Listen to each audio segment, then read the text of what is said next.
Представляете, у меня в прошлом месяце чуть деньги с карточки не ввели.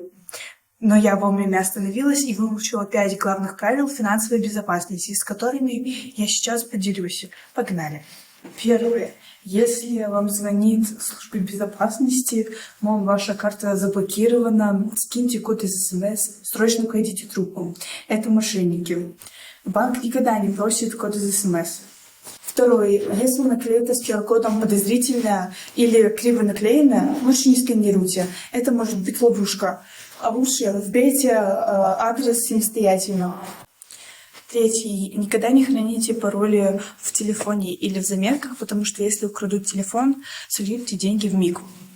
Четвертое. Не выкладывайте в сеть фото или скриншоты там, где видно цифровой код или срок годности карточки, потому что мошенники могут этим очень легко воспользоваться. Пятое. Если вас что-то очень срочно и настырно просят, не ведитесь. Это мошенники. Лучше остановитесь и обдумайте это хорошо. На этом все. Это 5 главных правил, которые должен знать каждый о финансовой безопасности.